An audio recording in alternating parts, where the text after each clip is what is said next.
I, 24 male, and my wife, 24, recently had our daughter in July. She's the best thing to ever happen to my wife and I, and we couldn't be more thrilled to have our little bundle of joy. She recently got sick while staying with her grandparents, my in-laws, while my wife and I took a trip for work. For context, my in-laws are really big into stem cell stickers. It's some patch that supposedly helps regrow stem cells by reflecting light rays back into your body, allowing your body to produce more stem cells to fight off diseases and sickness. If you ask me, it sounds like snake oil, and my wife agrees, calling it a pyramid scheme. The only way to get said patches is by spending well over $1,000, and then you're tasked with selling the patches yourself. It's essentially some multi-level marketing product where the more patches you sell, the more money you make. Falling right in line with my wife's comparison to a pyramid scheme, but MLMs are somehow legal. Now, I've tried researching it, and the only comments I've seen praise said product are brand new accounts never used before or after, or their entire profile is dedicated to shilling out for the brand. In my research, they appear just to be overpriced stickers. They contain no medication, special UV rays or anything. They're just an overpriced sticker with an air bubble.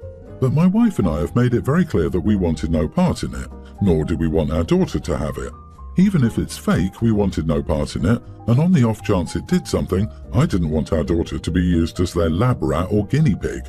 Now, before we left our daughter with my in-laws, we provided them with some infant medication, just in case she got sick. Can never be too safe, you know.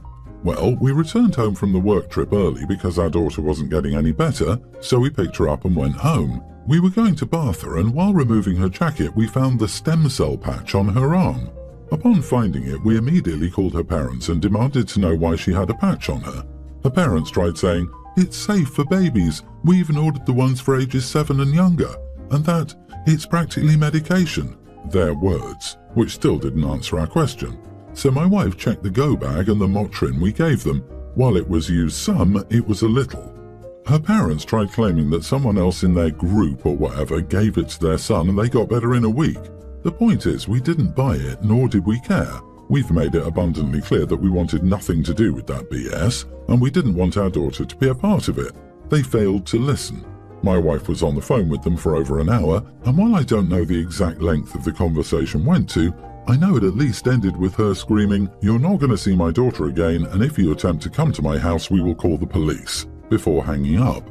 That was 3 days ago now, and we've had several missed calls from family members, her parents, her siblings, and even family friends, all saying that we overreacted and that they were just trying to help.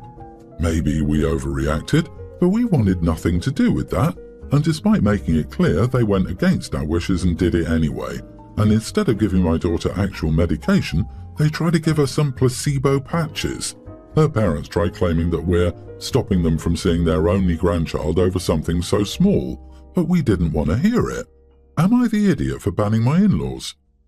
Not the idiot. They will never see your child without supervision again. The problem is not the patch on itself, while it's still totally BS. The problem is that your daughter was sick, and rather than following your instructions on how to take care of her, they chose to use their own BS method. They reject your parental authority unfairly, break your trust, and are now surprised there's a consequence. They're the same kind of grandparents who told of nut allergies but still give peanut butter to their grandchild because it's not that serious, and get all surprised Pikachu face when parents need to go to the ER because of allergy reaction after the visit. Her parents tried claiming that someone else in their group or whatever gave it to their son and they got better in a week.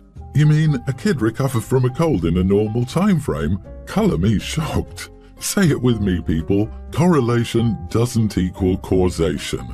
In-laws are complete idiots who cannot be trusted with your child. I disagree with downgrading this to, it's probably just a sticker. My daughter is allergic to the adhesive in bandages. A freaking band-aid gives my kid skin rashes. The patch may be a placebo, maybe it has some weird plant from the rainforest. Perhaps it's a coloured sticker that can cause an allergic reaction. You don't know, and the infant isn't the person to test this out on. And screw the people claiming you overreacted.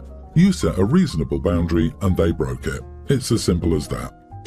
I'm a 25-year-old female. My dog, Dove, had puppies. She's a golden lab. I promised my nephew Dion, tween, that he could have one of the puppies when they were ready. He was so excited. So last week when Dion and my sister came over, he asked if he could see the puppies, to which I said yes. He went in to see them. My sister and I were catching up. Then we heard Dove barking, alerting me to check on Dion and Dove. Dion was standing in the corner with his hands behind his back.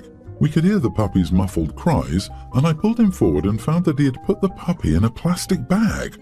I told him off and asked him what he was doing. He started crying and said he wanted the puppy now and that he was taking this one home. I told him, no, you already know they're too young and need their mother's milk. Dion had a tantrum. My sister had to take him home. Dove was understandably agitated and was now wary of who came near her pups. I decided over a couple of days that I didn't trust Dion to have one of them. So when my sister came to visit, I told her I didn't want to give Dion one of the pups after what he did. She got upset with me and said it was a mistake and he'd learned his lesson. I said he didn't even apologize. She said, what for? The puppy was fine. I got angry then and said, what if Dove hadn't alerted us? The puppy could have died. She said I would break his heart if I went back on my promise. I said, I'm sorry, but that's my final decision. She left angry. I've since been getting people on my back about breaking my promise and that I'm a liar. I even got a video message of Dion crying and calling me names from Sis. I'm starting to feel bad. Am I the idiot? Not the idiot. Dion doesn't realize the puppy is a living being, not a toy. And his mother's reaction, trying to guilt you, sending you a message of a crying Dion and so on, shows that she wouldn't stand up if Dion treated the puppy poorly. You can give him a toy dog, but not the living puppies. Exactly. If the sister can say, what's the big deal, to her son almost killing a puppy, she is not fit to be a dog owner either, let alone just supervising a kid as a dog owner. Kids can be idiots, but if you cannot rely on the parents to care about the puppy, that is not a safe home. I even got a video message of Dion crying and calling me names. A tween insults you and they proudly send it to you. I'm actually not surprised how the nephew behaves with such an upbringing. Theft and bad behavior without consequences, and you who react correctly are still to blame. If that's acceptable to them, what else is acceptable? This blew my mind. What absolutely horrific parenting. My younger sister, 20, told me recently that she's pregnant with her boyfriend's nearly adult baby. My initial reaction was pure shock. I then called my mother and asked what she thought. She and I agreed that my little sister was not the most responsible, and we both morally decided that the situation was screwed up. I don't think the rest of my family is taking the situation as seriously as it should be, nor do I think they've thought of all the outcomes that could come out of this. I have realized that I cannot support her in this decision and pregnancy. Does that make me a bad person? I don't see how I can support this, with baby daddy being a high school student and my sister just getting a full-time job as a high school dropout. I don't believe that my sister is ready for children, and I don't believe that the baby daddy wants to be a father at this time. She just turned 20 in September, and they met at her old job. They've known each other for less than a year and refused to use protection. His parents are unaware of the pregnancy at this time, and my parents don't feel it's their responsibility to tell his parents. The police have already been involved in the relationship in the past. Before the pregnancy announcement, my sister lied and told them they weren't together. I believe legal action will be taken eventually if the police find out and if the baby daddy's parents find out as well. Am I the idiot for not supporting my sister's pregnancy with the circumstances surrounding the situation? Edit, the age of consent in my location is 18 years of age. No, it doesn't make you an idiot. You are entitled to your opinion, and you shouldn't be judged for thinking logically. Your sister might not fully understand what life will look like after a child. Losing friends, jobs, and finances is going to be a huge hurdle. Are the paternal grandparents game to babysit when the maternal ones are tapped out? I feel like she's assuming everyone is on board to help. But are they? OP, your story gives me the feeling that your parents rug sweep a lot when it comes to your younger sister. It's a shame that enabling just messed her up for life. I tell the boy's parents and distance myself from the whole thing. Just know that your family might blame you for it. I try to be as anonymous as possible about this. Agree, his parents need to know. Now. Regardless, he is a kid. Your sister will most likely name him as the dad. His parents will be responsible for child support. Please don't let this blindside them. Your family, especially your sister, is delusional. My brother has 2 stepkids, tween and pre-tween, that are absolute brats. He's infatuated with their mother though, so he won't discipline them. It's fine because we don't see them much. Over the holidays, he came over with his family and the kids were horrible.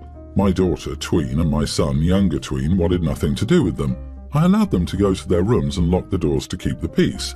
My brother and his wife started complaining because my kids were being bad hosts. I said that I wouldn't make my children unhappy to appease his. Eventually, my kids came out to try and play together again. His kids started pushing my son around. He told them to stop, but they wouldn't. My daughter told them to stop bugging her brother, but they wouldn't. They came to us and told us what was going on. My brother called them tattletales and told them to just go play and deal with it themselves. I asked him if that's what he wanted. He said yes, let kids be kids. I took him to my daughter's room and pointed out that she had multiple belts and trophies from martial arts. Then I showed him my son's room, which was the same thing. Then I returned to the living room and told my kids, in front of him and his wife, that they had my permission to defend themselves. He immediately called his kids over and told them to behave. Their mom wasn't pleased. She said her kids were just having fun. I said my kids' idea of fun was probably a little more violent than hers. Long story short, they behaved for about 10 minutes and then decided to test my kids. One black eye and an arm bar later, his kids are sitting on the couch while my brother and his wife yell at me for raising brutes. For the record, each of his kids, although younger, is bigger than my daughter, and they'd had multiple warnings to play nice. So currently there's a huge family fight because I let my kids beat up his innocent angels. Unfortunately for him, most of the people who've met his kids are asking what they did to provoke mine. My mom says I shouldn't have told my kids to defend themselves. I told her she was welcome to host any and all gatherings involving those brats. The last time they were there, they destroyed a stuffed animal that had the cremains of her last dog. She doesn't like having them in her house either. Am I the idiot? My children will not be bullied and tormented in their own homes. If you can't manage your children's behavior, then my children will. After all, kids will be kids, right? You are not the idiot. These are the natural consequences. Kudos on empowering your kids with martial arts. My mom says that I shouldn't have told my kids to defend themselves. What kind of stupid crap is this? Instead of defending the kids being bullied and laying into your brother, she wants to encourage the bad behavior further. I wouldn't trust anyone around my kids defending the stepkids' behavior, and I'd make that known. Some people are so determined to keep the peace in the short term and avoid hard confrontations that they willfully blind themselves to problems that will cause long-term damage. It's easier for the mom to ignore the stepkid's bratty behavior and pressure other family members to do the same than have a hard discussion with her son about his and his wife's parenting, risking her relationship with said son in the process. You're right, pet brother is the golden child. I always told my now grown children that they would never be the instigator, but if someone else started things, feel free to finish. Your brother's kids have had a hard but needed lesson in screw around, find out. Well done. And keep telling any flying monkeys that they can host your brother and sister-in-law and their brood next time. So my dad has been married to my stepmom for 10 years. My stepsister and I are both teen females. Even though my dad has been married to her mom for 10 years, my stepsister and I don't really know each other. Her dad works for some big international company and she lived in Asia from when she was 3 until she was 9, then in Europe until she was 13, then lived in South America until September. Now they're in the US until the summer, and then they're returning to Asia. They're staying a few minutes from my dad and stepmom, and she's been spending weekends with us. Now that she's here on weekends, my dad and stepmom put another bed in my room and said I must share until they move again. She goes to this $75,000 a year international school by my school and drives a brand new Tesla. I go to public school and take the bus. I told her she should drive me to school because her school is next to mine and the bus sucks. She said no. I told her to be a good sister and help me out, and she said she wasn't my sister. Since she won't help me and says she's not my sister, I won't share a room with her. I left her stuff outside the room and took the spare keys so they couldn't let her in, and I told her I'd share my room when she shared her car. Now her dad won't let her come here and says her mom has to go to their house to see her. They might also go back to Asia early because the whole point of them staying here for a year was for her to get to know her mom. She visits for a couple of weeks a year, but it's different, and that's not going to happen if she doesn't have a room at the house. They're saying that they get why I did it, but I need to deal with her until she returns to Asia. Am I the idiot for telling her I'll share my room when she shares her car? Not the idiot. Losing your personal space is a big thing, and it doesn't sound as if you were asked before but told. If people think you're rude for telling her to drive you, so is she for not being a gracious guest and helping you. She didn't ask to share the room, it was decided for her too. OP, you are the idiot. If you flat out tell her she should drive you to school, that's not asking. That's not being polite. You used the "we're sisters" line only when it was convenient for you but had no real sincerity, since you can't handle a negative factor of being siblings like sharing a room. So I could understand her response. As an aside, it's weird how your parents let you run their house. Your stepmom is the only one who gets a bad hand dealt here. If you waited a few weeks and asked her or brought it up with your stepmom and had a conversation about it, then I'd say differently. The reality is it's not your house and your parents can put your stepsister in your room if they want. It's not abusive, evil, or an inconvenience for a little while and that's it. I'm really surprised at some of the entitlement here, LOL. Nope, it's not her house, but it is her bedroom. There's nothing wrong with the parents giving up their bedroom and sleeping on a nice pull-out sofa if they want a stepsister there so bad. It's not a tantrum not to want a virtual stranger in your personal space. The bedroom is the one place you should have to yourself and only share if you wish, especially as a teen. And what about the entitled brat sister who won't give her a lift to school? Why would she not? Honey, it sucks for your stepmom, but I think her daughter was looking for a way to go back to her usual and she gave her one that she took. Gladly.